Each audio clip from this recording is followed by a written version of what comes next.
Hello and welcome to the channel. My name is J.R. Carroll. I'm the author of the More Than Human novels.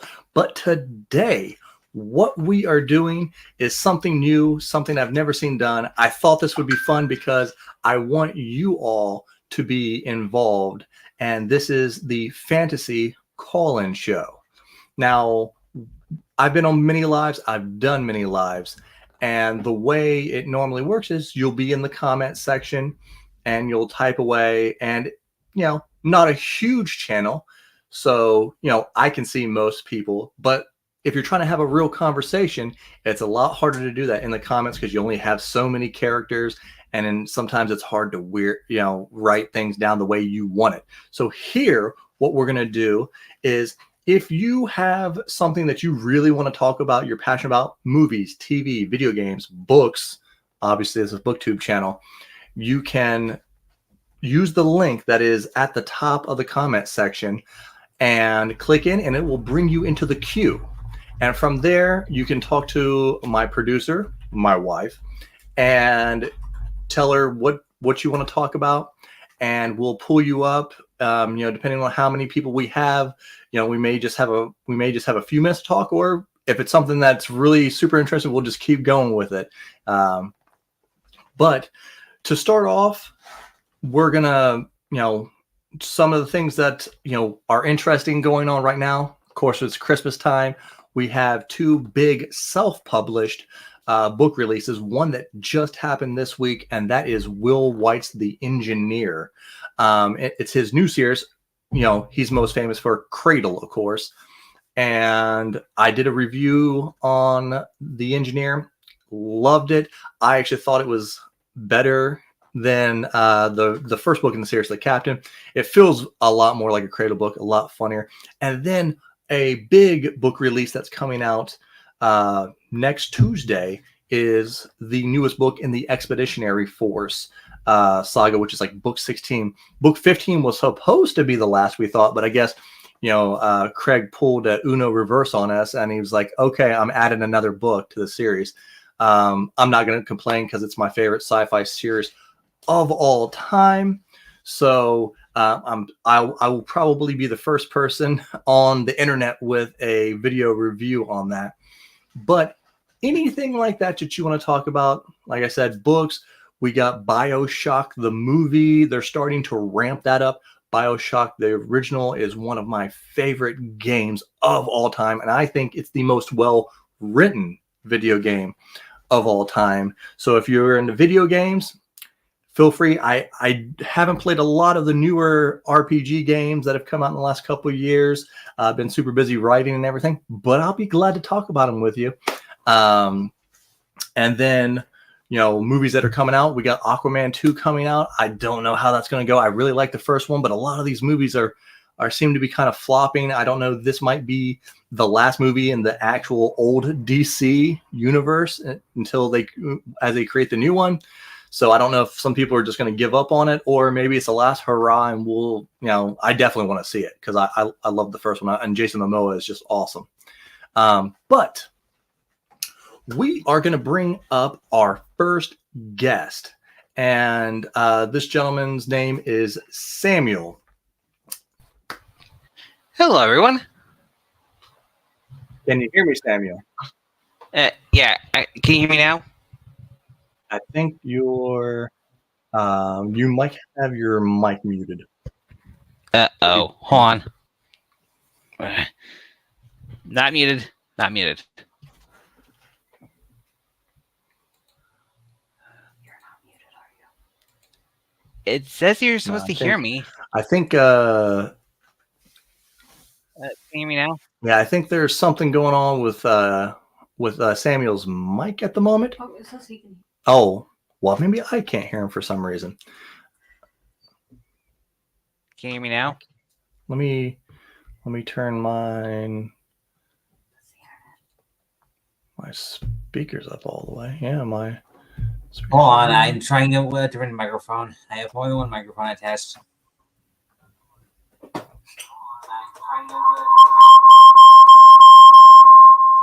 Ow. Can you mute? Give us 1 second. Like 1 minute.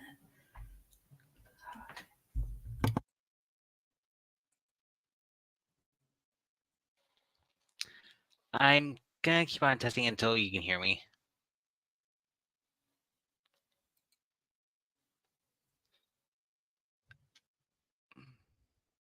My apologies. Your mic is picking up. Oh, that's okay.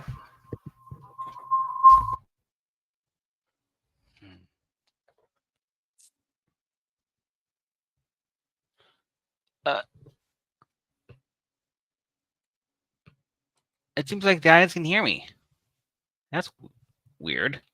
Go ahead with your question here, and we'll try to get it figured out on our end. All right. All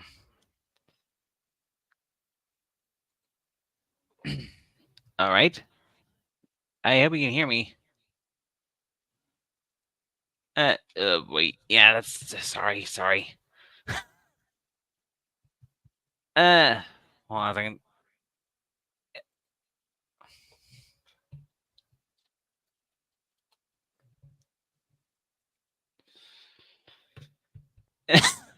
Sorry. I got very distracted.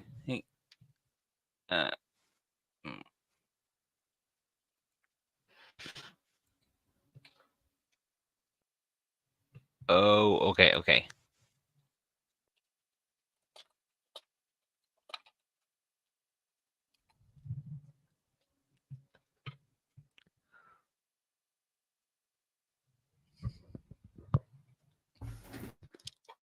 Because I can't control anything now. Can you hear me now?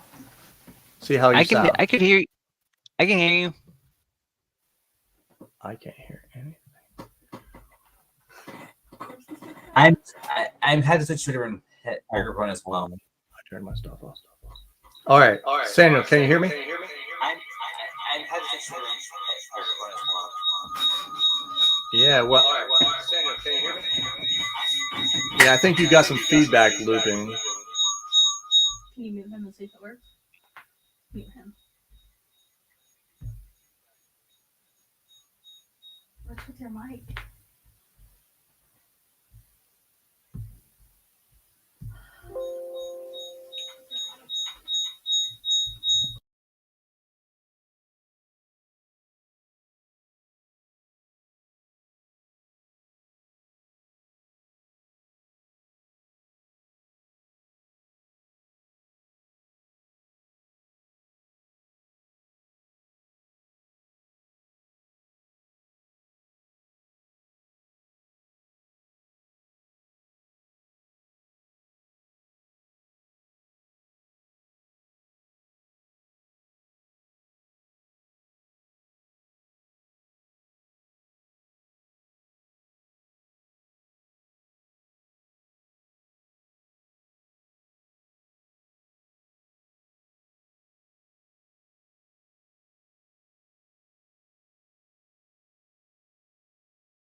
I was trying to do it. Okay, is this better?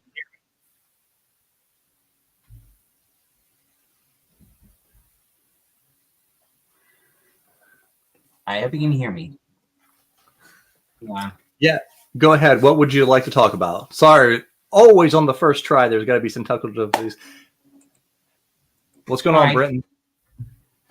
Oh, Britton's down there. Okay. Comments. Yes, I'll Jenny keep knows. track of what comments. Yeah, I'll keep track of comments too in case you need help with that.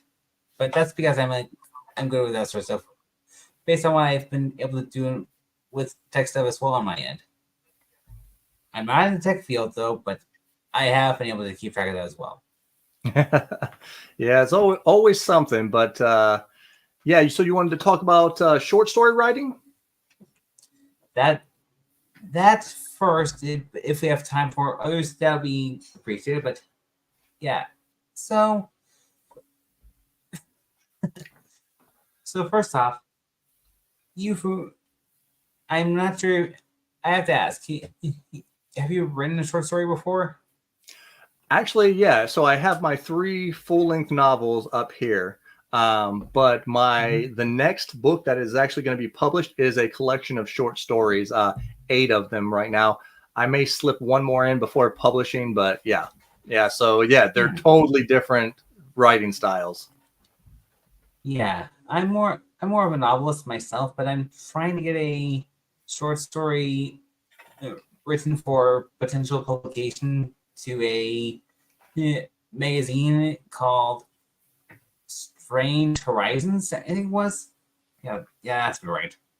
Okay. Well, what genre is your short story going to be in?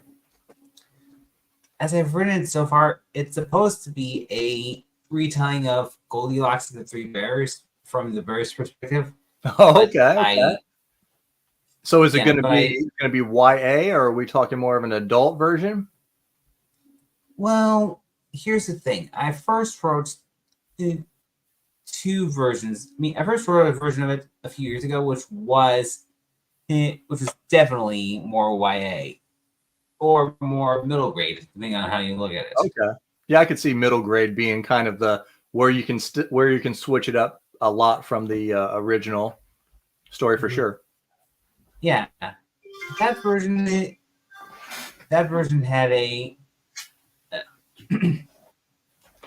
that version was more along the lines of it had more humor involved, and it really explained a particular plot point, I hope, better than it did in the new version, which I had wrote over the course of the last few days. I was trying to go for about 4,000 words for the whole story. That's good. That's good for a short story. Yeah, the previous version was about between 1,000 and 1,500 words. Okay. Yeah, with my the collection of short stories that I have that'll be coming out, I tried to keep each chapter shorter than my normal chapters because I did them in a 3-chapter beginning, middle, end for the short stories, and most of the chapters were around 1,500 words. So the end story was about 4,500 per, but yeah, and try to keep them shorter, choppier. You really have to ramp up the pacing a lot. It's a lot harder to do, those slow builds that you like to do in novels within short stories for sure. Yeah, exactly. I had a lot of problems with trying to make sure my new version of the story was done right. Well, for one thing, it was more adult oriented, but it skimped on the action because I made it go from classic Goldilocks style storytelling to modern day army based fighting going on, where Goldilocks is a soldier. Okay. So it's what is that? That's like from, oh my God, where the Red Riding Hood in Shrek or whatever, where she's like some kind of assassin or something. Oh dear. I have not seen Shrek yet, but mainly because of personal choice. But that sounds funny. Yeah, man. I am, especially as I've gotten more into reading, more and more fantasy over the last couple of years. I'm into like ideas, like, sometimes they don't always get executed right, but like I love reading in new styles and flipping weird stories, on their heads. Mm-hmm. Yeah, that makes sense. As far as the story was supposed to go, I wanted it to go where the three bears were having breakfast and they come back here to find stuff going wrong with their house. As per normal, but I threw in some twists along the way, like radioactive sludge instead of porridge for baby bear. Oh, was I speaking too fast again? Yeah, man. I mean, yeah, I definitely think, you're kind of you're getting in that right spot. You're figuring out, yeah, about 3 to 5,000 for a short story. Yeah. In my YouTube, I have a email address that you can, if you want me to help you critique a little bit, if I have time, I can kind of look at your story and kind of help critique you up a little bit. And yeah, I'm always interested in seeing more indie authors, putting out cool new stuff. But I appreciate you jumping on here. We got some more people jumping in the queue that want to pop up. But if you're welcome to stay and kind of chit chat. If you have any comments on any of the stuff that they want to talk about, we'll go ahead and pop them up here. But thank you so much for jumping on here, Samuel, and I look forward to talking to you soon. All right, you too.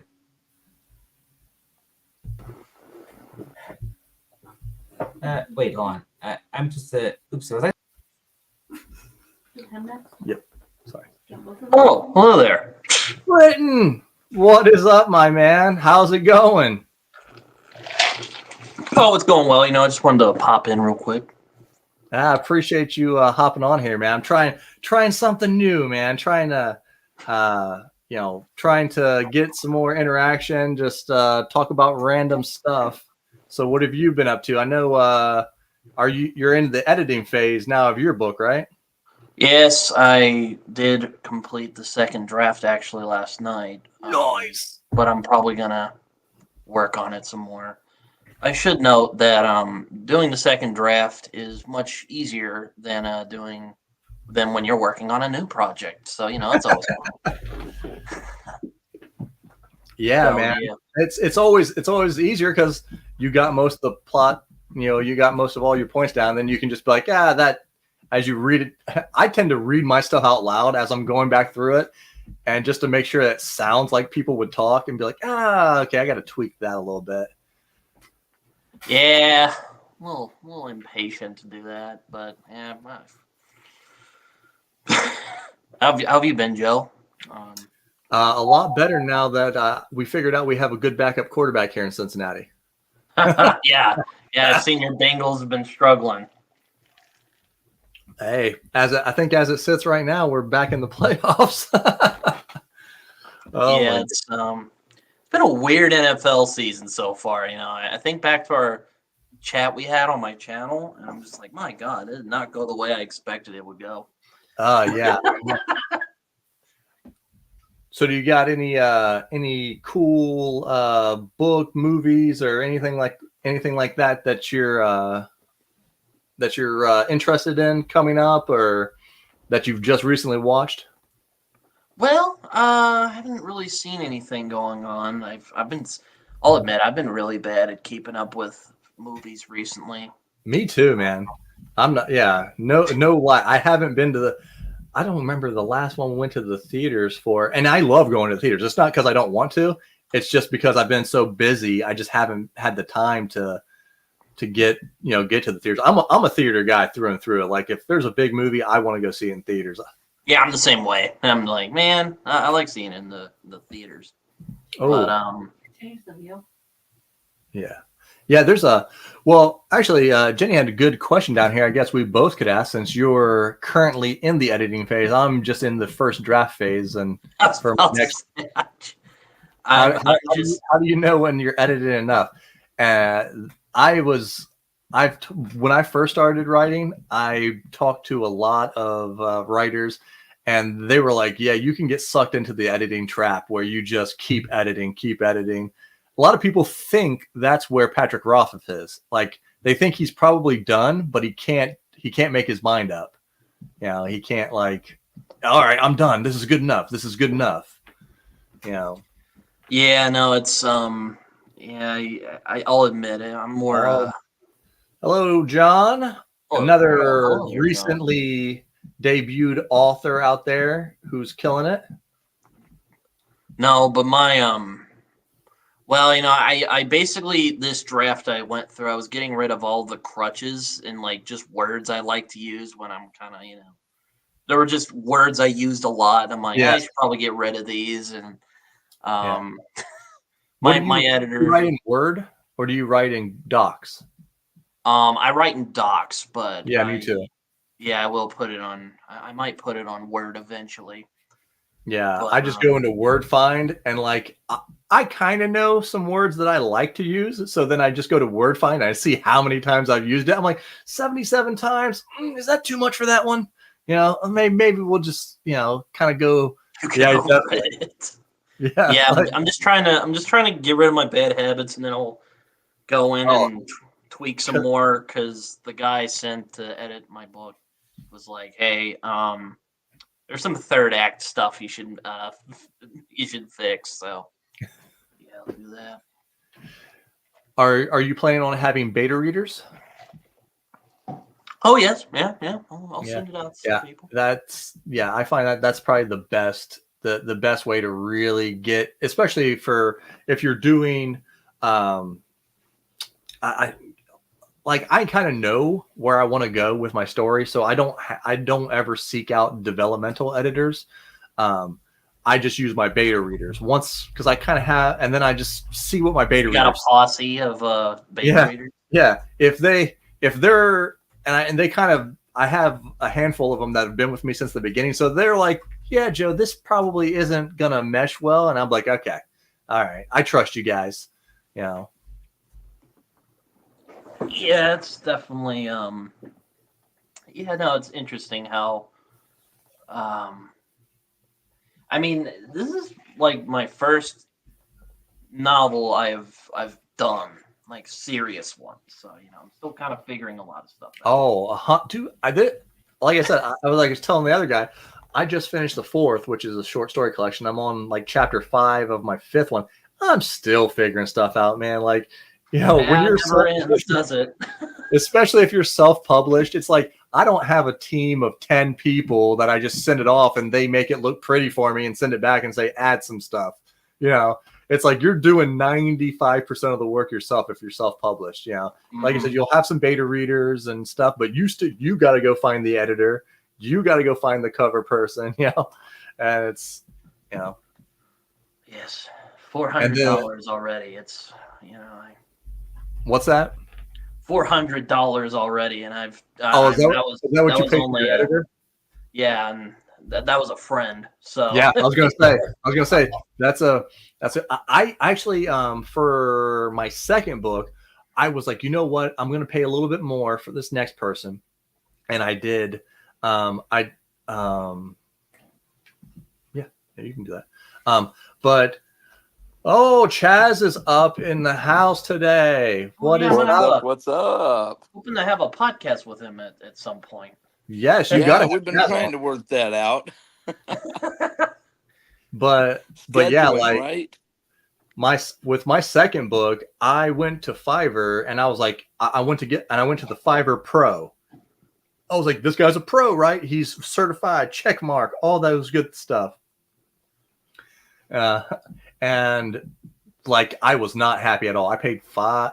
Oh, Joe's in the house.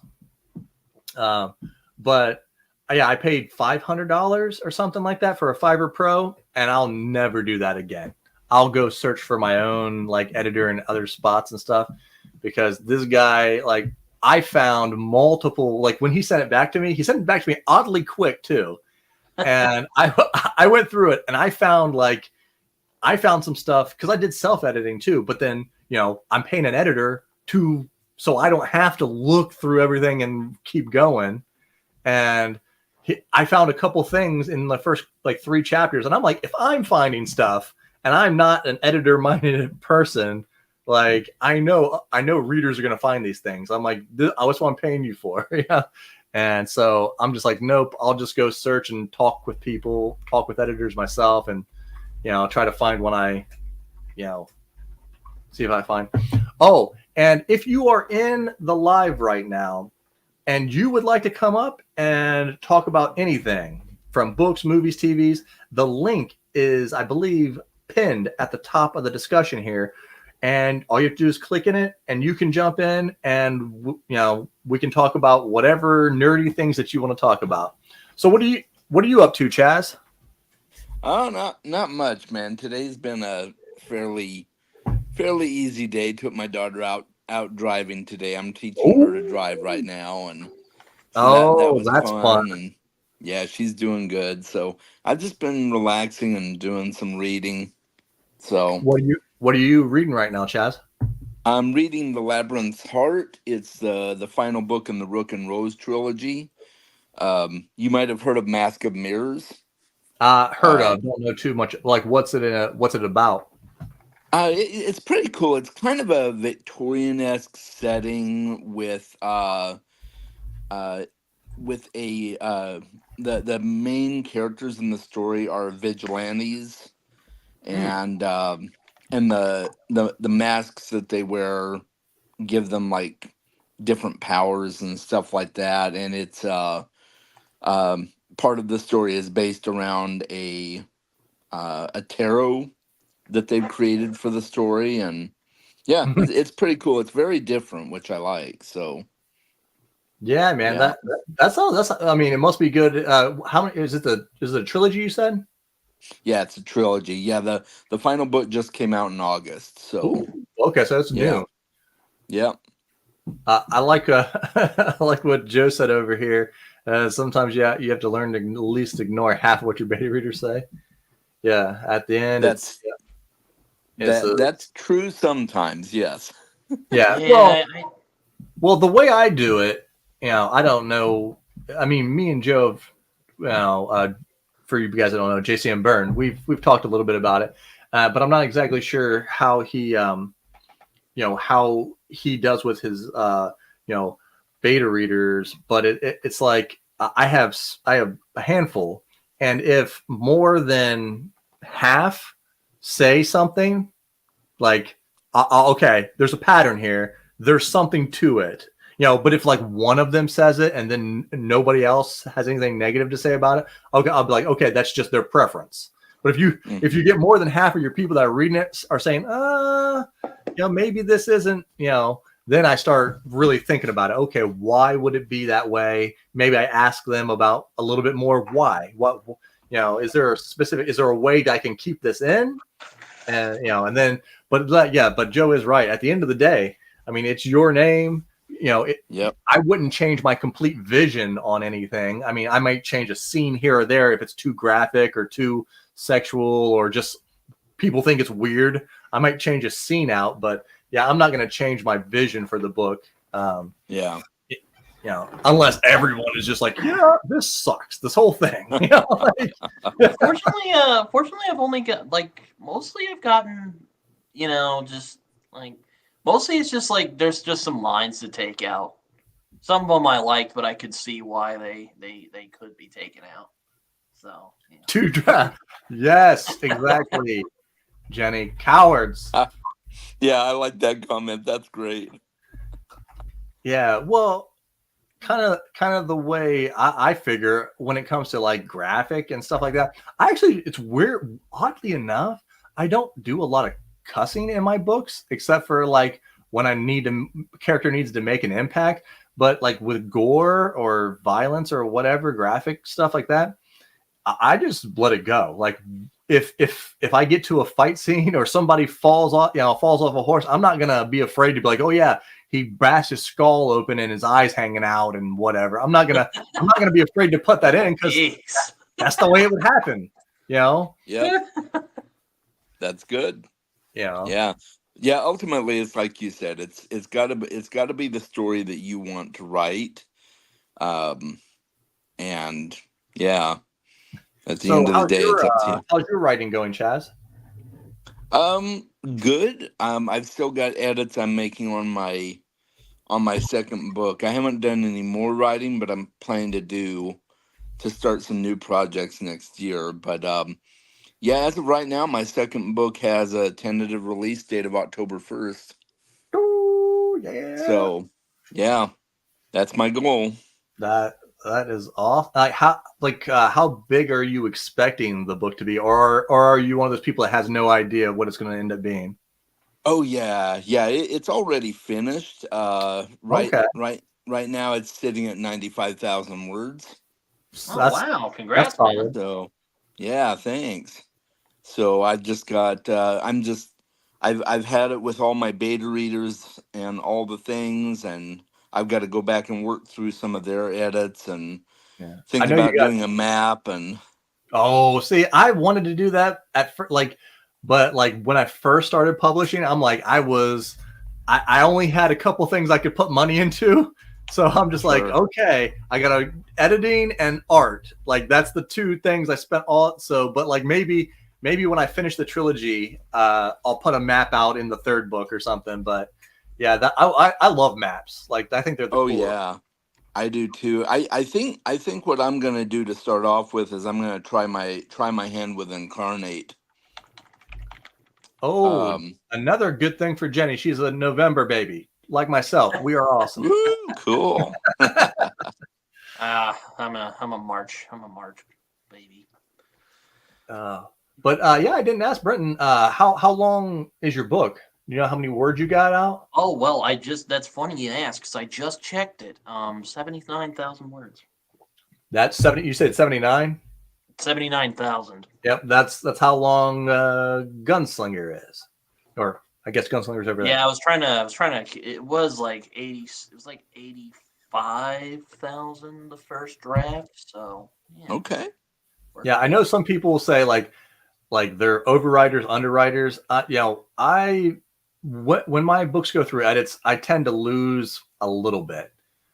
I don't have the overwriting problem. I especially I was like, man, I got to make sure this book is long enough or it's not going to look like a real book. Yeah. That's my problem too. And all these spelling errors, Oh, yeah, man. I can finish my. Yeah, man. John, if you want to jump on, I would love to have John on. Yeah, he just got his book out a few weeks ago, actually, I think. Nice. But yeah, Congrats. I think my first book was 89,000. Then it was Gunslinger was 79. Middle book, the second book in the trilogy was 83. Yeah. So I like that. I kind of like being around 300 words, but maybe eventually, I did a video about this because George R.R. Martin was like, oh, I got 1,100 pages written and I got about 400 more to go. And I'm like, that's the problem right there, man. You have an 1,100 page book and you're going to add 400 pages to it. I mean, this book is going to be this thick, guys. Like it's going to, unless you're going to have like a microscope to see the, put the font at 6. Yeah, for A Plague of Nightmares, I wanted to keep it short so people could get in pretty easily. Yeah. Yeah. I that was specifically I was like, I don't want my books to be too much longer than 100. Like 100,000 is kind of where I want to keep it under. Maybe right there at 100,000 would be fine. Because I think 100,000 do too. 100,000 puts you at what, like 350, 360, maybe? Yeah, right around there. And I think that's perfect, especially if you're going to write a series, because people can reread your books really quick and be right back into it. Mm-hmm. Yeah. I'm sure the next couple of books will be a little longer, but I don't intend them to be like, Malazan or something like that. I don't know. For instance. See, Joe is the expert. He knows. He's like, 340. I know what I'm talking about. He's all over it. Yeah, 340. I think that's solid. I mean, like I said, I just finished all of Song of Ice and Fire, so basically just read 5,000 pages worth of worth of stuff. But Those some chunky boys. yeah, all of them except for Storm of Swords is like 750, and that's like the shortest book. Or not Storm Swords, Feast for Crows. Yeah, I think that was like, Right, yeah. I think it was Dance of 750. Dragons was not the most pleasant experience reading. Yeah.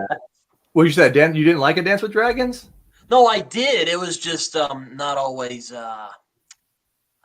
wasn't always fun getting through it, Oh, yeah, it's just under 1,100. I think it was 1,098, something like that.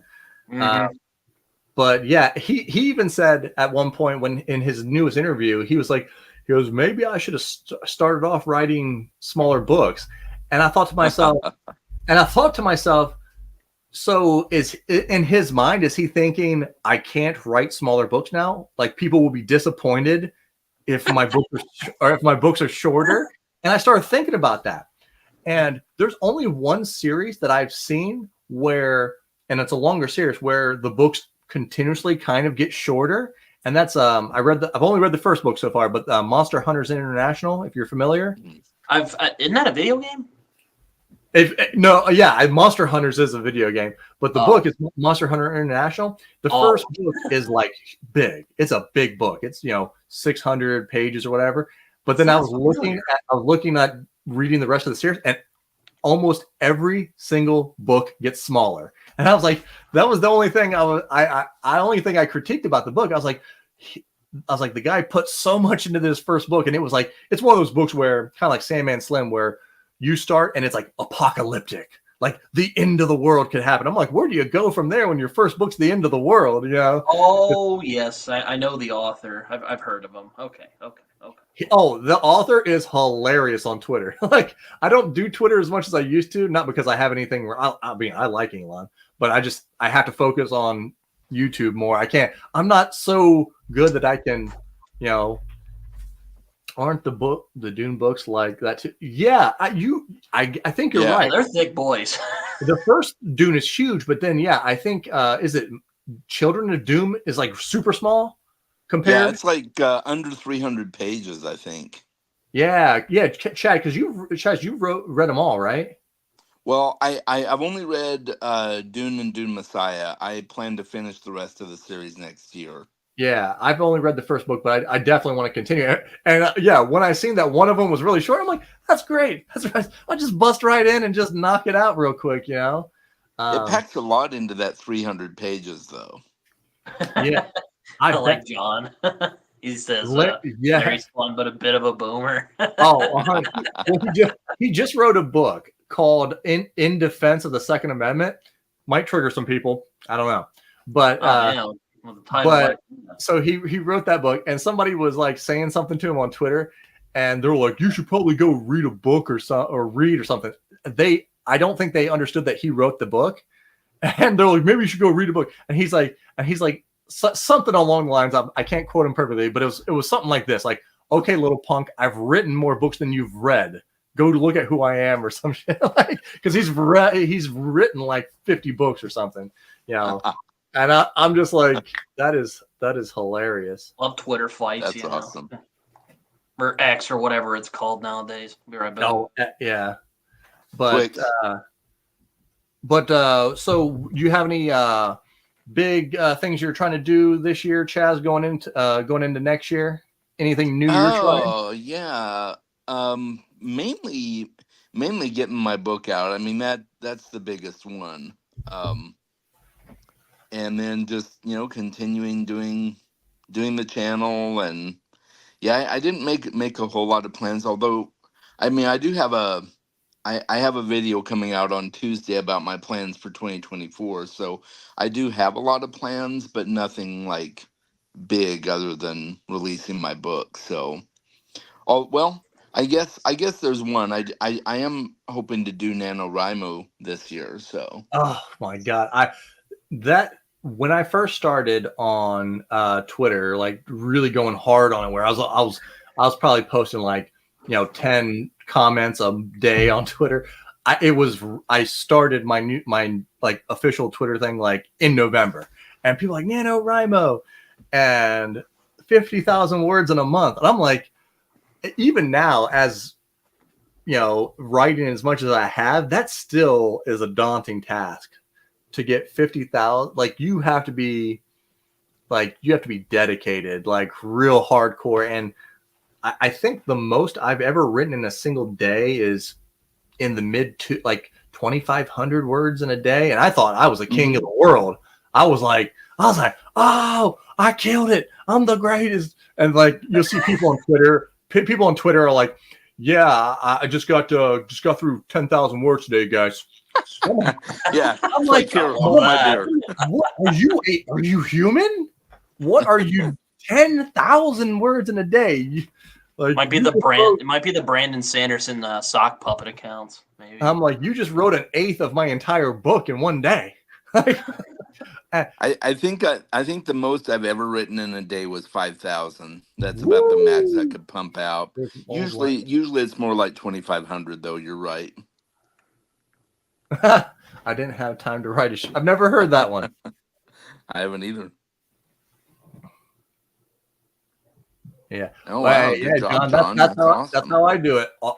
Every book I've written I've written on my phone. A lot of it at work. Don't tell the bosses. Yeah. Hey, I read at work. Don't tell the. No, I'm just kidding. They don't care. Channel your inner Brandon Sanderson. Here's a funny thing too. I can't write on my phone. Like I saw John. Sorry, I didn't mean to interrupt you. But Oh no, go ahead. You can't. I saw John's comment. Like I just can't write on my phone. It feels weird if I write on my phone. It does. Well, I can't really either. Yeah, I can understand. If you're used to typing a lot. I'm not really. I've been out of like the management game, so being on computers, I haven't really done that in like 6-7 years. But the thing I will tell people, especially like aspiring writers or aspiring, like use your phone if you have a problem. Like, because people are like, I just don't have any time to sit down.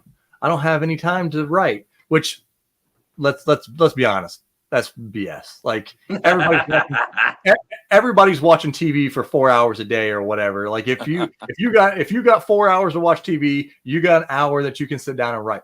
But if you're struggling with like, I need a place to sit, like that's why I write on my phone. Like I can take it anywhere I want. Google is always with me. Like, I mean, I'm not against writing on your phone. I just can't. Is it just hard? Is it just hard, like with the little keyboard? Yeah, I know. It just feels weird, I'm like, yeah. Yeah, to me, I do a lot of speech to text too. Like if I have a lot going on in my brain, I can talk a lot faster than I can type. So I'm just like da da da da da da, and then I was like, all right, got to get to the next thing at work. So I'm like, yeah, but massive respect for John that he can do that. Yeah, man, yeah. Well, and what John was writing is kind of like a point that I started thinking about when Brandon Sanderson came out with his video where he was slapping his manuscripts, not one, not two, but I'm thinking to myself, if you are a professional author, right, you get paid to do that. You can sit down and write for 8 to 10 hours every day, right? If I can do because when I wrote at my best, I wrote every day for 79 days to finish Gunslinger. So it was basically 1,000 words every single day. Never missed a day of writing. If I can write 1,000 and I'm working 10 hours a day and still writing 1,000, like I'm sure any professional writer could probably write 5,000 words a day or more if they're just like, if they have the work ethic. I think that's what makes Brandon what he is. It's not necessarily that he just has this innate ability to just. Oh yeah, no. Yeah, I think he definitely treats it like a business. Yeah, he treats exactly. Chaz, perfect. He's like, this is a business. I'm doing business here. The more books I can write, the more money I can make. Mm-hmm. Oh, but I get distracted, and I mean, I do. I set a time and then I write it and then I start writing. Yeah. Oh, dude. Going. Like I am not infallible. Like so there are times where, like I said, I did a whole book in 80 days basically. But there are other times where I get caught in the doom scroll too on a like, oh, oh, this is cool. And then it's like 40 minutes has went by and I've done nothing but just look at YouTube shorts or whatever. And you just sit there Or- like, dang it. Or I'm sitting there watching Chaz's videos while I'm on my break, and, or watching your lives or whatever, your discussion stuff. And I'm just like, oh yeah. Well, I was planning on writing, but I guess I'll do it tomorrow. So yeah, and that's why I know people have time. Like if I have time and I just blow it away, everybody has time. It's just being that Sanderson, like, all right, 6 hours, don't bug me, people. I'm writing, or whatever it is. Right, Yeah. exactly. Have you heard his schedule? His schedule is so funny. He's like, I did not become a writer to wake up at 9 o'clock in the morning. Like, he doesn't wake up until noon. And then he writes at like crazy times. Like he takes a break at like 5 in the afternoon to like eat dinner with his family and play with his kids. And then he writes up until like 2 o'clock in the morning and then plays video games for an hour before he goes to bed at like 4. Wow. I'm just like, all right. So he's up all hours of the night. I'm just like, okay. Okay. I think Samuel was wanting to jump back in here. I don't know if he has. Hey, What's going on, Cool. Samuel? Did you have something that you heard that you'd like to add something to? well, first off, I wanted to apologize. I'm not sure how come my computer decided to go up to see videos and click, but it then did that on me. I had to go. Hey, don't worry about it. We've all had technical difficulties at one point or another in our streams or trying to bump in on stuff. And this is brand new too, so there's a lot of moving parts going on right now. My wife is behind the scenes. She's got her own little setup behind me, and she's going to town on it. Yeah. I think the challenge for true. someone like George R. R. Martin is that there's a lot of yes. Well, Yes. if you don't mind, like I can kind of say something to that. There's two folds. It's hard, right? He's written so much. Some people before I finished Dance with Dragons said that he painted himself into a corner. I mean, I don't really feel like he painted himself too much into a corner. I just think he has so many characters that are still out there that it's just hard to get them all, because it feels like the next book, because I think and Chaz, let me know if I'm mistaken, but I feel like the last 2 books have been half and half, like half of the cast and half of the cast. So you feel like in the next book he has to bring them back together. Right. Yeah, that's probably it. I mean, he's Yeah. got so many characters in that story. But the one Especially with where we left off with Jon Snow. I mean, Yeah. he's got to give a good, continuation on that. And I feel like George has a good and a bad thing. It's bad that he has this huge thing that he has to write and everything, but it's good because the last couple seasons of the show were beyond his books. So he can look and be like, all right, people hated this, they hated that, so don't write this and don't write, He's going to have the opportunity to kind of, the fans got their say. Their fans got their say of what they didn't like about the ending of, Song of Ice and Fire. So now he can kind of like, okay, they didn't like this, so I'll give them that. I mean, you don't necessarily have to give us what we want. Okay, you don't have to make Jon Snow the winner or whatever, but a lot of people just didn't like how it ended. Samuel, we got some more people coming up. I want to let you get out what you want to get out, and so I can, so I don't talk so much here. I'm going to go ahead and jump out. I got to start getting dinner ready. So thank you, Chaz, for hopping on, man. I appreciate it. Yeah, it's been awesome. Good talking with you guys. Bye, everybody. Later. And as far as things go over here, I did have a. I'm not as well versed as everyone else on certain franchises, like say A Song of Ice and Fire, but I do think that it's going to be a really tough sell for Jon Snow to get back from my understanding, he's been stabbed 3 different times in the back. How likely is he going to get himself out of that mess alive? Yeah, well, 100% more people are gonna have to die before we get to the end of A Song of Ice and Fire. Also, the show deviated a bit as well. So there's What's that? The show deviated a bit from. Yeah. Well, there was 8 seasons, and going the 7th season was beyond the books, I think. So season 7 and season 8, they were their own writing. Most of the stuff with the White Walkers, I don't think was in there. At least the big battles. I don't think there was any big battles with White Walkers in the book. There might have been. They did have one encounter at the wall a little bit, but I don't think it was anything major. Yeah. But Samuel, thanks for that comment. And we got a few more people that are in the queue waiting to pop up. I did want to ask you.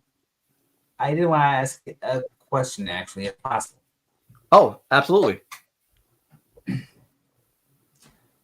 What do you like writing the most? I mean, I'm pretty sure it's fantasy related and all that, but I mean, I just, as an author in training myself, I do wish to know this as someone that is just still learning.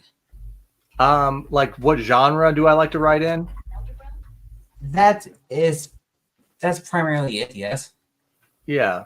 Well, Grant, my first book was my wife. Me and my wife together just read the Haunting Adeline duology, the cat and mouse thing. Very, very, very dirty. But it was enjoyable.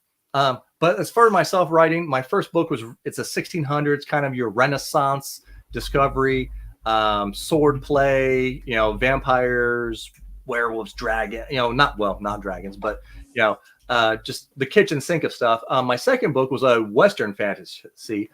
So I like to bounce around. It stays kind of on your darker side of things mostly. But my newest book might be sci fantasy, depending on how people interpret this. It may be interpreted as sci fantasy. So okay, yeah, that makes sense. Yeah, I like experimenting a little bit, but I will probably never go into hard sci-fi because I don't know enough. I'm not that smart. Not a scientist. I'm not that. My friend Nathan could write some great sci-fi because he knows everything. But yeah, I like fantasy and I like Western stuff. Urban fantasy is coming very soon. But yeah, hardcore sci-fi is probably never going to be my thing. Yeah, and as me Parks said in the chat, you should write a short story collection. Every story is a different genre. Yeah. But yeah. Thanks for hopping on. Like I said, we're going to try to do this again. I'm going to bring John up, and we'll talk again, man. Appreciate it. Sure. Thank you. I'm hoping this works. John, hey man, is that your phone? That looks pretty good, man. You got the lighting going pretty good. Better. It's the latest one. If it better have a good camera. My God, I paid enough for it. Hey Joe, good to see you, man. John, how you doing? Yes, and my partner in crime, it has arrived. The other Joe. You should just have like a band, call it the Two Joes, or like Carol and Byrne. Dueling Joes. But yeah, like if you guys are watching this, yeah, Joe has been on my Dresden videos, probably the last half of the Dresden videos, and then pretty close. And then we are currently doing The Witcher, so we're skipping because of Christmas, but we'll be back in January. Got the box set. I'm all ready. I've not delved into the Dresden Files myself, unfortunately. I had a pretty big gap in my reading from like the early 2000s to the start of, the early 2010s to just a couple of years ago. And I started in on indie fantasy, and indie fantasy was just blowing me away with how great and innovative it was. I've been enjoying it ever since. Yeah. Trust me, he is very high on my TBR This guy. Yes. But yeah, man. Thank you. You know, we've been doing The Witcher, and then you had your release. What was it? 2 weeks ago? It was actually about a month ago, I think. It was. We're almost up on the 1 month anniversary of it. I released it on Nice. November 13th, and it went very well. And I'm very pleased with all the positive response that I've got to it. Congrats. Very Yeah, appreciative of everybody's support, and the great. review copies for some of the booktubers have finally started landing today. Andrew just got his, and Matt over at Go Read Books got his as well this morning. I saw that all over Twitter. Nice. Yeah, man.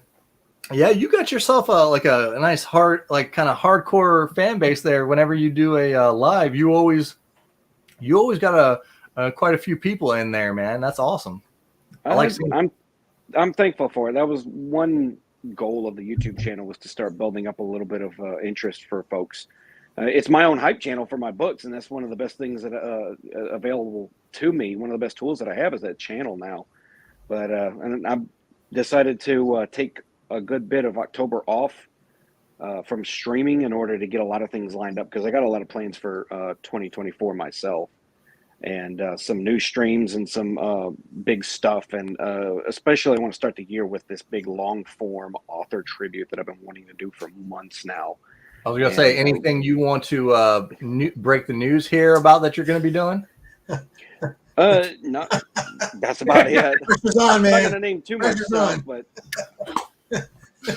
but No, but that's this will probably be the only live stream I do this month, just because we got Christmas. My son's birthday is coming up next week, so I just wanted to try something new.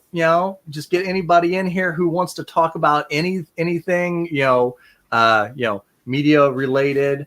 I know Joe's been busting out a handful of things this year, and Released a Christmas story about an hour ago. oh, all right. already. And this is the amazing thing about like indie publishing and like the internet, right? I literally got an idea for a story on Wednesday, right? And like I wrote the story, I got it to a beta reader, I got like feedback, I edited it, I made my own cover, and I published it today. Nice. Turnaround is crazy, right? Like that, like you could not have done that. I'm not Did saying you write it on your phone? No, I can't do that. I need no. I'm an old man. I need like a mechanical keyboard. I need an office chair. I need like at least a 24-inch monitor, or nothing gets done. I can't even write on a laptop. I can't. I need like the stuff. Yeah. I know, Yeah, right? I'm the Like I same bought way. a laptop once upon a time to try to facilitate that. Say, I can write on the go, and like it just became so cumbersome just to have it in my lap and carry it everywhere. I hardly wrote anything on the laptop that I got. Yeah. I can't. That's write me too, man. I think I just got used to the phone because I could really, if I'm being honest, my wife is over here. I just, when I came home, I was just like, you know what? Home is home. I'm, kids, wife, animals. I got So I'm not gonna write at the house. I just not gonna, and so it just became I'm writing at work, so I'm writing on the phone. And now even on my day off, I'll just be. And here's another thing: I can't sit still anymore. Like I don't know what it is. So I'm walking up and down my hallway. If it's nice outside, we have a nice like long paved street where nobody ever uses, and I'll just walk down and just, or I'll have my thing on and I'll just be talking to myself like a weirdo, And Who's the guy who writes all his book? Kevin J. Anderson. He writes all his books. Like he lives like somewhere where there's like scenery and mountains and stuff. Yeah. He writes everything while taking like hikes, but like hikes in nature. I can do that. Dictating to his phone. He doesn't type, but he dictates. And I don't know if he uses speech to text or he has a person who does it, like whatever they call it, a transcriber. I don't remember. Yeah. But all his book, and Kevin J. Anderson's like, that's a big deal. Yeah. But that's not common, but that's super interesting. But he's dictating them, and I've never done that. Yeah, I couldn't do that, like, because I trip over my words. They No. come out of my fingers better than they come out of my mouth. Yeah. Dude, you know what's funny? I don't know. I've had an update to my because I have a Google Pixel, and since the latest update, all of a sudden I must be speaking like a freaking alien or something because it doesn't pick up like it used to. And I'm like, what is going like? So I'm like, I know I'm talking normal, I think. Like, why are you not picking up my, but I know people Speech to text. That's interesting. Yeah, I know a lot of people who do they do like nonfiction and like how-to books, and they have like this thing called like Dragon software, and they just sit on their computer and they just talk, and it does it perfectly. I'm like, that might be pretty cool, but if I could Oh. But John, so with your book, are you doing a trilogy, or are you just leaving it however long you think it needs to be, however many books, or Me or Joe? John. Oh, sorry. Yep, you. I'm focused right now on the first arc of the Age of Adventures, which should end up being about 6 books with two storylines that end up intersecting in one book at the end. Okay, nice. So, and those are, and you write the thick boys, right? Yours is up there around 600, right? Or well, this one wound up being just the story that ended up having the most information and the most adventure, and that's just how the story wound out, And you always get those questions from friends and family members when they hear that you're writing. They go, "How many pages is it going to be?" I'm like, "It don't work like that, okay?" I write until the story's done. In my case, more specifically, I reverse engineer everything. I figure out where I want the story to end, where I want the characters to be at, and then I reverse, just kind of trace the steps backward until I figure out where I want the story to actually start. And then I just kind of take it from there and figure out what's in the middle. That big mushy middle is the big problem. I always love to ask people, like I've had Richard Cadrion and some other authors, Gareth Harahan, who might have the best. I don't know. I want to show this thing because I'm doing my stupid little awards, and this might be the cover of the year. I don't know how you guys are going to be able to see this. That's nice. That is a very nice cover. I had him on, and I'm like, you got lucky with your publisher because that is one of the best. Like, I will say this. I'm not just going to say this because I'm an indie author, but like indie books are right now, especially when people take them seriously. They have some of the best covers. I mean, I'll put them up against traditional covers a lot of the time. 90% of my indie covers have been, 90% of my indie book buys have been cover buys. It's just how I've always bought books. What looks interesting, what sounds interesting. And those covers have always been the kind that reach out, grab you by the throat. So I couldn't do anything less for my own cover. And I was really pleased when I got my cover back from J. Caleb Designs, because I said, here's my layout. Here's kind of what I wanted to look at. And he sent it back, and I spent 10 minutes staring at it going, wait, this is not what I sent him. But the more I looked at it, I'm like, oh no, wait, this is even better. Yeah. This is way better. And I had one Goodreads review that said they didn't care for it. They said they thought it looked like it was the early 2000s. But, man, the early 2000s, those covers were great back then. When Tor was still doing those nice oil painting style covers, and they were just beautiful. There's always some jerk. And they don't really do that as much. Always someone's going to hate your cover. Someone's going to hate your book. Someone's going to hate your cover. It's just going to happen. You know it before you release it. Someone's going to think this is the dumbest book ever written. This cover's going to suck. And it's going to come. So you got to ignore it or not read it. Or just read it and go whatever. Well, he liked the book. He just thought the cover was a little. I had somebody do that to me too, John. They were like, I like your cover. I love the vampire, but you should put like a vampire or more blood on the front so people know it's vampires. Yeah. And I'm like, I really like your covers, Joe. But the important thing to remember is that your covers are distinctive and unique, and it sets you apart. That arguably is more important than just getting the most eye-catching thing possible or the most expensive cover. Rob Rhimes, who writes the Barbarians of the Storm series, and they're small little pulp-style novels. They're very simplistic, but they have their own unique style to them. And when you put them all together, you see that it makes them distinctive, so it makes them kind of stand out. I used J. Caleb for my last book. Yeah, I saw that. That was a really good cover, really fun-looking cover too. Oh, he did such a good job for Partial Function. I was so psyched. Because He's much cheaper than McGrath, so that helped me out. I Because was gonna say, Joe just shot for the stars, and he and got it on the first try. He's like, you know what? I like Dresden. You know, I literally turned around like, "What's on my shelf that I like?" I found a Dresden novel. I'm like, "Oh, I like this cover. Who did this? I'll contact him." That was the extent of my research. I didn't go to I didn't choose like a second person to ask. I just went to him, and he was like, "I'll do your cover." I'm like, "Great, we're done." Problem Well, the good solved. thing about your cover is that your character Rowan looks iconic, right? Yeah. And he's basically a he space does. superhero. So Yeah. you kind of want that iconic look and those iconic superhero poses. I've got that in store for book 2 because like I'm coming up with something very similar. over time you build up, like when you see all 4 books, it's like they're very, people remember them whether they like them or not. Like they see the 4 books as a set, they're like, okay, we know this is the thing.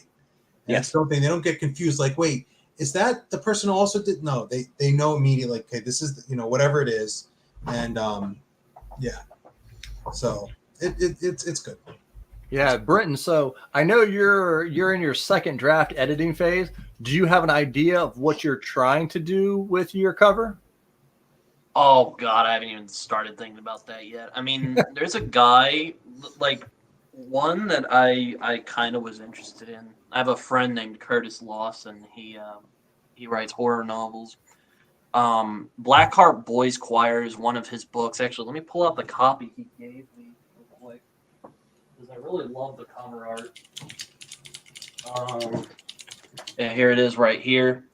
I think the guy's name is Luke Spooner. Okay. I think his name is. I thought maybe I could get him if like I have an idea, but you know. Yeah, I will it's say very- this: very, book comic your artist way in advance. Yeah, I had to learn that lesson the hard way.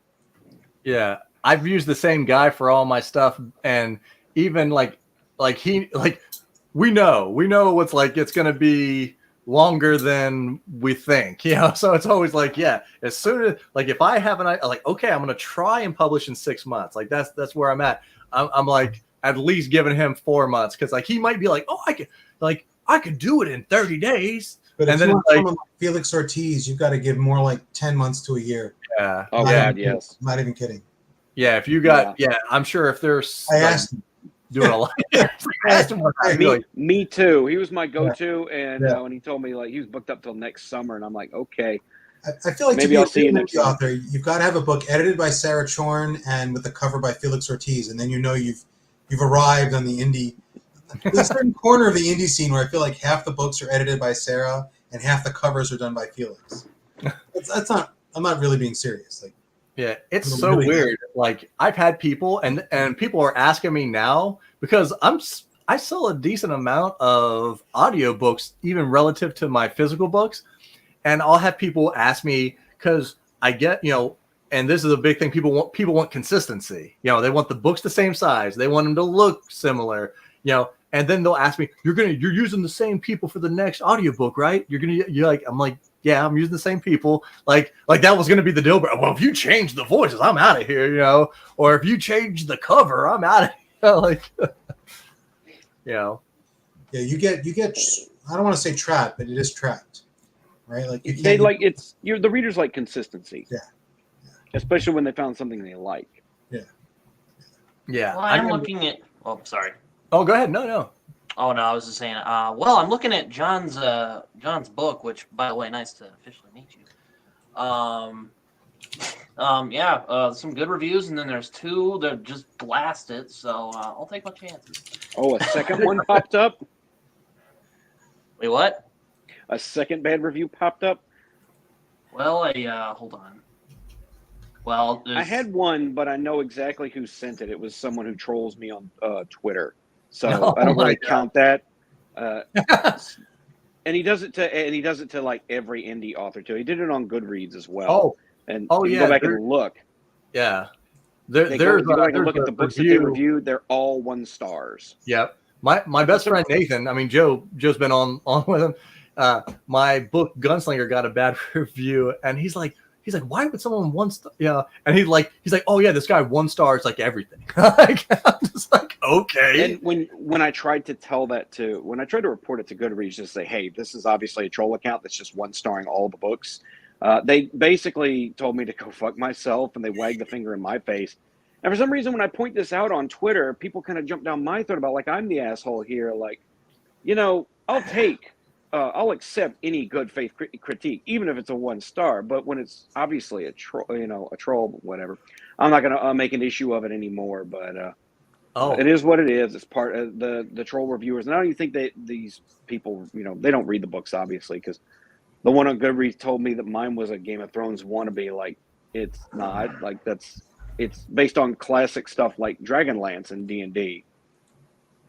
Yeah.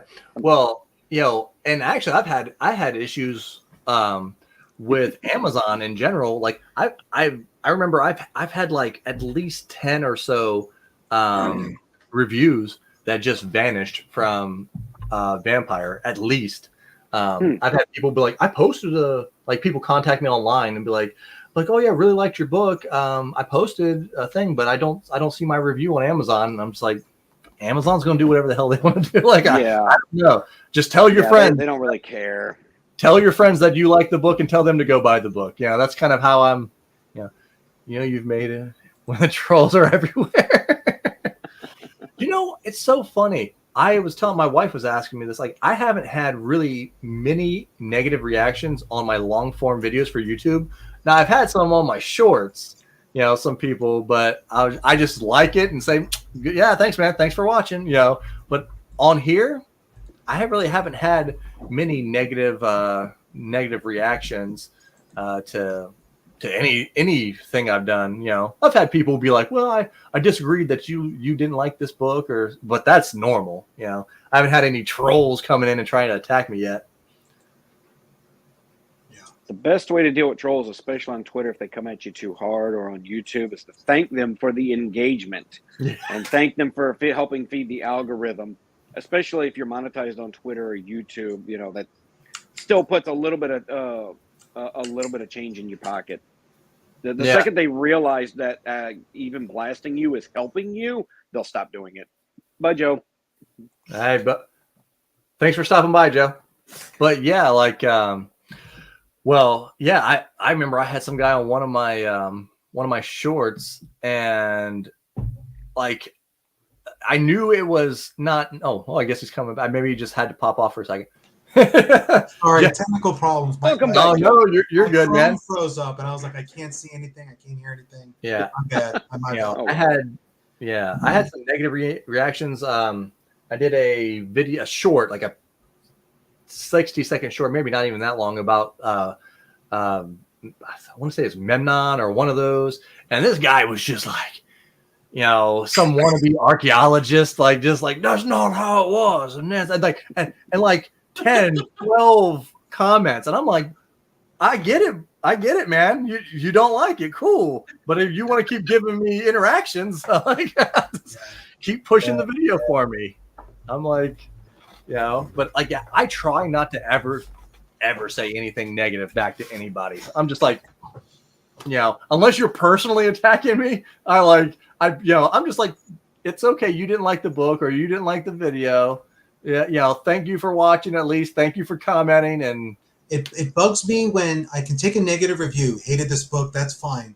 But sometimes a reviewer will say something that's like factually inaccurate, or they'll criticize like a science or a plot point. Like, why was this person here? And I'm like, no, clearly they were supposed to be there because it was established like 72 pages earlier. They were on their way there. And that's how they, and that irritates the crap out of me. And I can't, sometimes I just respond. And I know I should, and I'm doing it. I can't help myself. Yeah. Shouldn't be doing. I'm on Goodreads, and I'm like, I'm just going to, because like, I do this thing with like accents in my book. Like there's certain characters who like, they're aliens, but like, so everyone all the dialogue is in this alien language. So like everything you're reading is like translated, right? Because they're not speaking English. Yeah. Almost no one is speaking English. It's all translated. So it's not good. So if I give them like a Russian accent, they're not really Russian, right? It's just like it's an accent that's an alien, like from another alien place that's sort of interpreted by whoever's interpreting this as, but it's not really. Someone's like, well, how would they be Russian? There's no Russia in Spain. Like, that's not the point. You're missing. They just have a different accent. Everyone. That is Joe, that is what I like to call stupid nerd questions. Yeah. Nerds have a tendency to over ask questions instead of just roll with things. Russians and Yeah, stuff. it's a suspension of disbelief thing. Yeah. You know? Well, and Yeah. I don't know if I The Undertaker is not really an undead being that can summon lightning, okay, and comes back from the dead regularly after being set on fire or buried alive, okay? And we're not questioning the science of this. We just roll with it, okay? Yeah, well, and kind of what my vision for this style is what me and Nathan used to do like our whole lives. We worked at this place called Pilot. It's basically a truck stop, right? The biggest truck stop company in America or whatever. And we worked there for a little bit. And one of the guys who worked there came up to us. There was nobody in that. We were just chit chatting about nerdy stuff. And this guy who works with us came out of nowhere. And he goes, "Do you guys understand that you are having the most intelligent conversation about the dumbest thing I've ever heard?" And I'm just like, that's what I want. Let's just get on here and talk about books and movies and some people might see this and be like, "What are you guys talking about?" Yeah, that happened to me one time when I was in nursing school working as an ER tech. Me and a friend were nerding out over Game of Thrones, and at this point, like the TV show had just started, and I had read the books years before. Me and him were talking, going back and forth for like half an hour, and the little lady doctor was in the little triage area with us. Turned around after like 30 minutes and said, "What are you two talking about?" So I explained it to her, and she says, "No, sounds interesting." Usually, you explain a book or something to somebody, they kind of look at you, their eyes glaze over after. I was like, their eyes glaze over.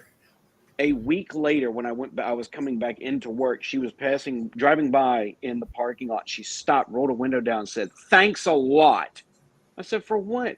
She said, "I read that first book and I couldn't put it down. I ordered the entire series. I can't stop reading it." Oh my gosh. But, Not bad. serious conversations about stupid things is like my favorite part of nerddom. That is why, right? Because I mean that's I feel like that's my genre, right? Yeah. Because I'm writing about a superhero and this guy flies through space and it's totally stupid, but you take it seriously. You take the stupid part and you treat it completely seriously. And he may crack a joke, but I never joke. I never mock the setup. I never make fun of how ridiculous is it this guy's flying through space. I never make fun of that. That's the part I take totally dead serious. So like Earth is invaded by giant sharks. That sounds stupid. I take that part of it completely dead serious. Yes. I remember when I told my cover artist, Chris McGrath, I'm like, no, he's being chased by a giant shark. And he's like, "Oh, so this book is like silly. It's like a comedy." I'm like, no. Sharks are dead serious. I'm taking them dead serious. But then they may crack jokes about stuff, but no one will ever say, "This whole thing is ridiculous." No one says that. And that's, to me, like the best genre fiction does that. It takes the silly parts totally seriously. Like Buffy the Vampire Slayer, right? Like they never. How ridiculous is it they're vampires? Everyone had these very serious emotional reactions to this totally ridiculous scenario. They didn't Watchmen does that as well. Watchmen does it. Yeah, lots of stuff. I mean, I'm not saying that those are the only people. Lots of things do it. But I always like that more than the stuff that's straight comedy. Like I like Hitchhiker's Guide, but that's not my preference. Like that's where everything's ridiculous. Yeah.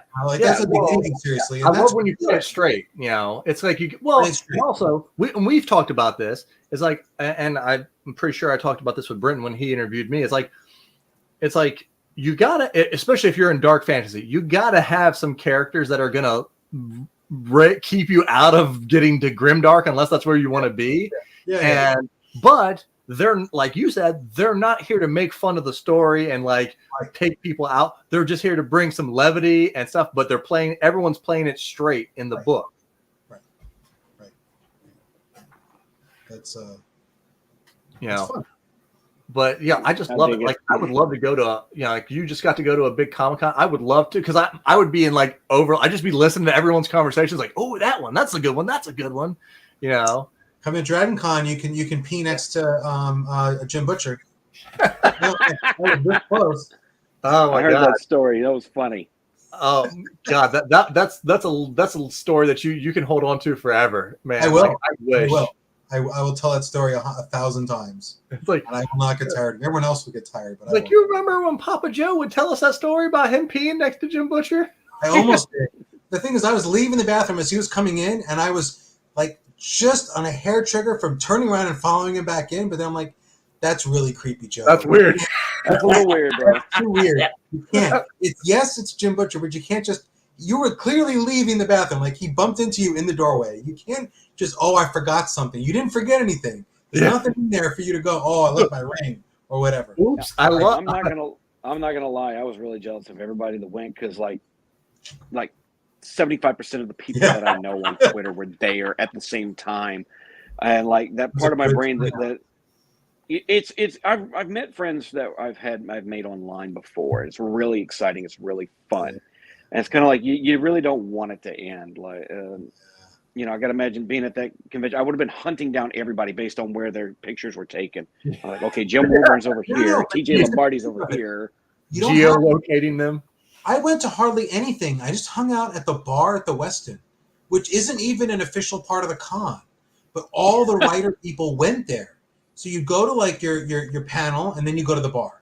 We weren't even really drinking that much, because you couldn't, because their bar was too crowded. They couldn't get the drinks out fast enough for anyone to get like loaded. But I spent like 12 hours a day in the stupid bar. I'm not even kidding.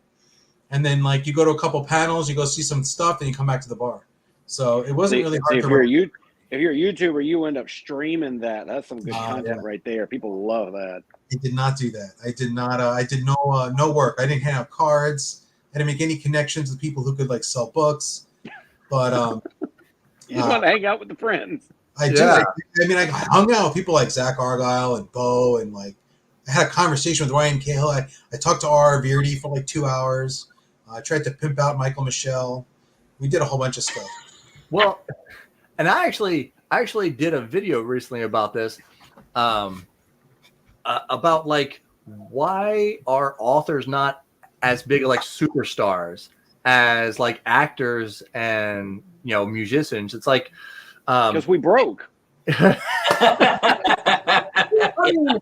mean, think about this. All right, you got like Stephen King, J.K. Rowling, and like George R. R. Martin, like probably the most well-known people. But I guarantee you, there's a lot of places where in the United States where George could just walk down the street and nobody would know who he is, unless he's like in his quintessential black shirt with the head, and maybe Stephen King probably more than anybody, just because he's been around for freaking 60 years, and like he gets a lot of interviews. Why do you guys think that more people just aren't like all over authors, or are we more like? I like to talk on here, but like in my normal day, I'm just like, please don't ever people talk to me. Like, what do you got? What do you think, Joe? I think it's a numbers game. Like, unless like Brandon Sanderson sells a lot of books, and he'd be recognized in a lot of places. But it's not like he doesn't have the audience that like a top TV show does, or a movie. Like look like the Batman movie, and like what's the guy, I forget the actor's name, but he played Batman, and any of the Batman, any of those actors, right? Christian Bale. Yes, like Christian Bale, right? So like think about how many people saw the movie, how many people who didn't see the movie at least saw a bunch of ads for the movie and a bunch of posters for the movie. Yeah. They see Christian Bale walking in a restaurant.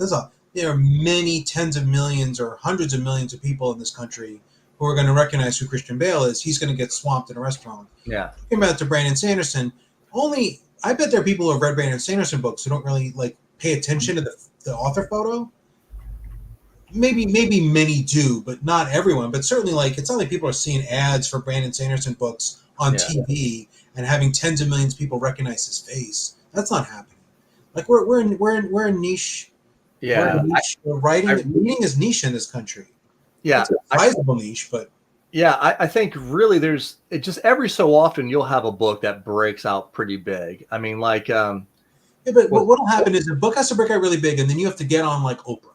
You have to keep going. You can't just slow. You have to get in as much media as you can. If you want to get interviewed, if you want to get recognized in a restaurant, like walking down the street, you have to end up. You can't just sell a ton of books. You've got to end up on like, I don't mean Oprah specifically, but things like Oprah, where the news programs are interviewing you and your face is out there. And that happens for very few people. Yeah, like that Fourth Wing. Apparently, it sold like 2 million copies, but I never knew what she looked like until I clicked on her profile. She looks like I would if I say she had that next to me in a restaurant right now, I would not know who she was. Wouldn't know who she was. Yep, if she was sitting across from me. Also, not going to read her book. Also, not going to read her book. What do you think, John? I think in one aspect you have to understand we're also several years past the point where an author is going to be a breakthrough star almost immediately. Think back in the decades past, we used to have authors who would come out with a first book and it was a hit, right? It was an immediate hit. I think we've gone past the point where like things like meritocracy factors into books getting popular, and you have more, and you see this across all entertainment, mind you, not just the publication aspects. You see very inorganic pushes that basically the publishers are pushing who they want to get big. I think Brando Sando and like Jim Butcher, I think they were probably some of the last big star names that we were going to get out of the publication industry that got big more or less on their own merits without having to be pushed by the publisher. So that's one of the reasons that me and a lot of fellow authors and comic creators kind of call this the Iron Age. You know how we've got different ages of entertainment, like the Golden Age of cinema or the Silver Age of comics.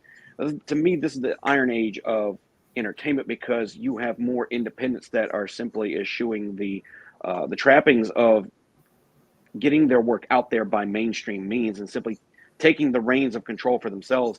Yes, it means we work a lot more. It means we're doing everything. We're doing the editing. We're doing the covers ourselves. We have indie reviewers, and essentially we're creating a parallel entertainment network that doesn't really need the mainstream. And so, we're not having anything between what we make and what our audience wants. There's no barrier now. I just think we're not going to see people that break it. The music industry is the same way. You'll see somebody who say they're super huge, and you've never heard of them. You've never heard their music. Nobody talks they're about huge in Europe. No, they're just huge on like TikTok or something like that. And it's only because they may end up having like a corporate money push to put their work out there. I think the Fourth Wing kind of has a little bit of that going on because a lot of the reviewers that I trust that have read it are like, this is pretty mid at best. Well, thinking about that is like I told, like me and my wife, we just read the Haunting Atlantis. She's a self-published artist. She's actually a self-published author. She's actually from Ohio too. I'm trying to get her on here. But her book, at least her first book, has 78,000 reviews. So that probably means she's close to probably a million sales probably. You said she's self-pub? Yeah. HD. That's a lot of money. Yeah. And so she's balling, right? Good for her. Damn, dude. A lot of money. But that's what I would do if I were her. That's not to say someone she writes in the romance genre, and that's the genre that like they just they just eat up everything. Oh, dude, let me tell you, on TikTok. It's been a real fun time for me going over to Instagram, which I haven't learned how to use very properly. I've stumbled across the vein of the romantasy and romance authors and reviewers, and just watching them unapologetically, doing thirsty TikToks, and just how shameless it is. And I'm sitting there laughing, thinking like, this is a little hypocritical because these are probably the same people that will tell you not to, tell male authors, don't sexually object your female characters, and they'll go on there. And the books I just read is her first thing is like, if you are triggered by anything, especially anything sexual, do not read this book. You're about to cry. Like it's a warning's fault. Yeah. But I was like, man, screw this. Yeah. Tears of Well, look, guys, listen, guys, this has been fun. I do got to go ahead and get going for the time being, though. But thanks for having me on, guys. Good to see all of you guys. Take it Yeah, easy, man. We'll definitely have you on again, John. Man, it was fun. Not a problem. Just hopefully, as long as the schedules line up, and thankfully it did this time. Y'all have a good one. Yeah, you too. Have a good one, John. All right, man. Well, yeah, we're up here over an hour and a half, so it's probably about time for me to start getting the old kiddo to bed. But I was about to say I was about to drop off. So, Yeah. Britton, thank you for hopping on here. But yeah, I'm we're seeing gonna the indie authors chat amongst each other. I'm like, oh yeah, man. We're gonna try to maybe do this once a month. We'll see how it does. I just purchased like the thing where it's streamed to Facebook and Twitter, so I don't know if that did anything. I don't know if I can't see the numbers right, but who knows? Yeah, maybe it'll be pretty good. I'll have to check my studio, but yeah, man.